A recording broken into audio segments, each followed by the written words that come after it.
Hello friend, I am doctor Harshad Rawal MD homeopaths और मेरी channel में आपका स्वागत है मित्रों। और आज की जो वीडियो श्रृंखला में हम आपको बताएंगे कॉन्स्टिपेशन। कॉन्स्टिपेशन को कब्ज कब्ज भी बोलते हैं। और जिनको कब्ज ज़्यादा रहती है उनको पेट की शिकायत ज़्यादा रहती है।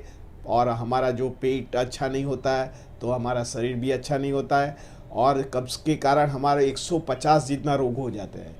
तो मित्रों, जो कब्ज़ है, जो कब्ज़ की निवारण की जो आप कोई भी समस्या दूर करोगे तो आपको 150 रोग में से तो बच सकेंगे और आप लाइफ लॉन्ग अच्छा कर सकते हैं। तो मित्रों, होम्योपैथिक में इसकी कोई साइड इफ़ेक्ट नहीं होती है दवा की, और आप लाइफ लॉन्ग भी ले सकते हैं। और जब कॉन्स्टिपेशन रिलीज हो जाए, नॉर्मल बॉवेल मूवमेंट्स हो जाए, तब तक आप दवा करोगे तो आपका जो मूवमेंट्स है, इंटेस्टाइन मूवमेंट्स है, आंतड़ा की जो मूवमेंट्स है, ये नॉर्मल बन जाएगा और लाइफ लॉन्ग आपका इंटेस्टाइन नॉर्मल बन जाएगा और कांच जैसा बन जाएगा। तो मित्रों, यही जो वीडियो में हम आपको कॉन्स्टिपेशन के लिए आपको बताएंगे।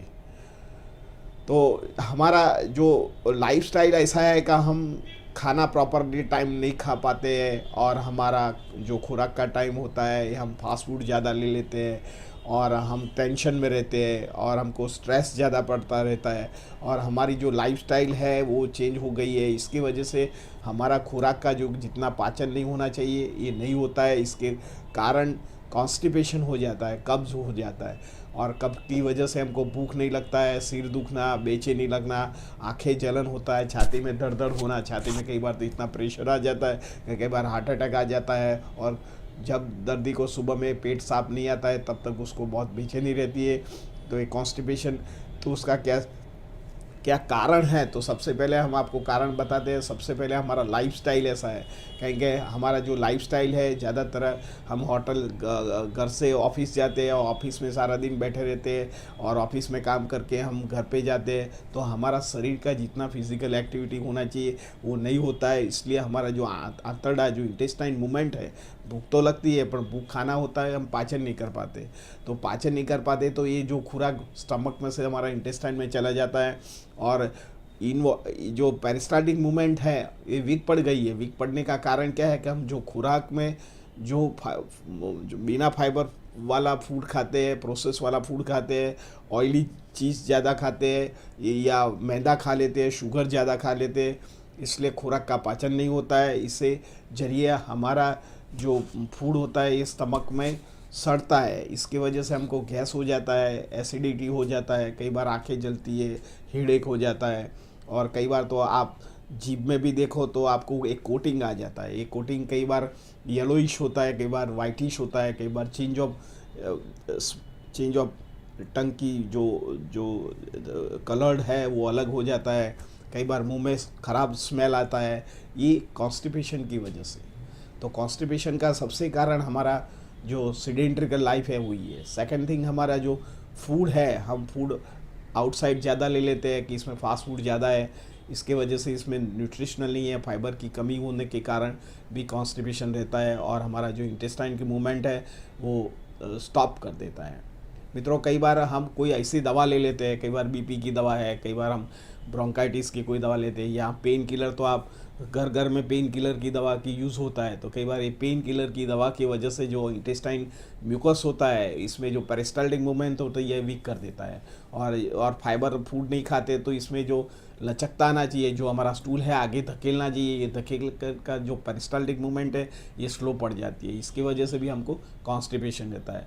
कई बार आपको डिलीवरी के बाद भी प्रसव होता है, बच्चा बड़ा हो जाता है, हम कम पानी पीते हैं, स्ट्रेस में रहते हैं, कई बार हम ज़्यादा एडिटिव वाटर ले लेते हैं, तो कई बार हमको गैस एसिडिटी तो कम हो जाता है पर सुबह में कॉन्स्टिपेशन रहता आता है। तो ये प्रेगनेंसी का भी कारण कई बार हो सकता है। कई बार ऐसे रोग होते हैं और इसमें हम कोई ड्रग्स लेते हैं, सपोज़ हम डायबिटीज़ के दर्दी है, सपोज़ हम थायरोनोम या एल्ट्रॉक्सिन नाम की कोई दवा लेते हैं, या डायबिटीज़ में कोई इंसुलिन रेजिस्ट वाली कोई दवा लेते हैं, या आपको कोई हाइपर एसिडिटी की दवा लेते हैं, या आपको कोई क्रॉनिसिटी हो इसकी कोई दवा लेते हैं, तो इसके ज़रिए हमारा जो इंटेस्टाइन में पानी की जो मात्रा होती है कम हो जाती है। तो हमारा खुराक का जो आगे प्रोसेस होना चाहिए वो नहीं होता है।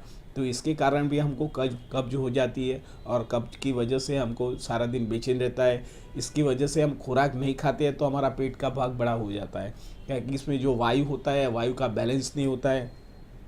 आयुर्वेदिक में तो सालों से बोला जाता है कि आप ऐसा फूड खाओ, फूड जैसा जित हमारा मन का सोच होता है और अन्न ऐसा उड़कार होता है। कहीं कि हम ऐसा फूड खाते हैं तो हमारा जो उड़कार होता है ये भी स्मेली होता है, क्योंकि जो फूड का जो बाहर साइड जो फूड होता है इसमें कोई न्यूट्रिशनल वैल्यू नहीं होता है। तो कफ के कारण जो कॉन्स्टिपेशन के कारण आपको कई रोग हो सकते हैं। कई बार आपको एसिडिटी हो सकता है, कई बार एसिड गैस्ट्रिक रिफ्लक्ट भी हो सकता है, कई बार आपको माइग्रेन का भी प्रॉब्लम हो सकता है, कई बार एसिडिटी की वजह से आपको डिप्रेशन भी आ जाता है। कॉन्स्टिपेशन की वजह से जो वायु भी ब्रेन का डिस्टर्ब होता है और पेट का भी वायु डिस्टर्ब होता है, तो एसिडिटी होता है, इसकी वजह से आपको मेंटल साइकोलॉजिकल डिप्रेशन भी होता है। कई बार नींद नहीं आती, कॉन्स्टिपेशन प्रॉपर हो तो तुम्हारा फेस में भी लचकता आती है। यंगस्टर में जो कॉन्स्टिपेशन ज़्यादा होता है तो उसको खील आ जाता है, बाल झड़ने लग जाता है, कॉस्मेटिकल प्रॉब्लम हो जाता है, आंखों नीचे काला कुंडल आ जाता है, फेस पर जो चमक रहना चाहिए एक्स फैक्टर की कमी रहती है, ये सबको कॉन्स्टिपेशन की वजह से रहता है। तो मित्रों, तो कॉन्स्टिपेशन तो रहना ही नहीं चाहिए। कॉन्स्टिपेशन नहीं रहे तो आपको क्या करने का, तो सबसे पहले वॉक करो, योगा करो, योगा नहीं कर तो सूर्य नमस्कार करो, कोई जिम ज्वाइन कर दो, सुबह में उठ के 3 से 4 ग्लास पानी पीजिए। खुराक में फाइबर की मात्रा, ये लेफिस वेजिटेबल है, ये ज़्यादा लीजिए। खुराक में तली हुई चीज़ है, स्पाइसी चीज़ है या मैदा वाली चीज़ है कम खाइए। प्रोसेस वाला फूड कम खाइए। बने तो रात को कम खाइए, थोड़ा खाने का जो है ये 30 से 40% कम कर दीजिए। इसमें आप ज़्यादा जो लेफिस वेजिटेबल है, कच्चे फ्रूट है, कच्चे वेजिटेबल है, फ्रूट्स है, ये आप ज़्यादा यूज़ करो। आप हर रोज़ एक एप्पल खाइए या बनाना खाइए, या आप जो एप्पल है, बनाना है और पपीता है, ये इसमें रेचक पदार्थ ज़्यादा होता है। तो ये पेपिन की जो मात्रा होती है जो पपीता में, ये हमारा जो आंतड़ा का स्मूथिंग करता है और आगे धकेलने का काम करता है। तो मित्रों, ये एक तो खास करने का है और स्ट्रेस नहीं करने का। इसके लिए आप मेडिटेशन करो और तो धीरे धीरे धीरे आपका नेचुरल वे से कॉन्स्टिपेशन चला जाएगा। तो फिर भी आपको कॉन्स्टिपेशन रहता है तो होम्योपैथिक में शॉर्ट दवा है, आपको लाइफ लॉन्ग नहीं लेने का है। तो सबसे पहले जो लोग सीडेंट्रिकल लाइफ करते हैं उन लोगों को जो दवा है नक्सवामिका नाम की दवा जो है, ये बहुत इम्पोर्टेंट दवा है।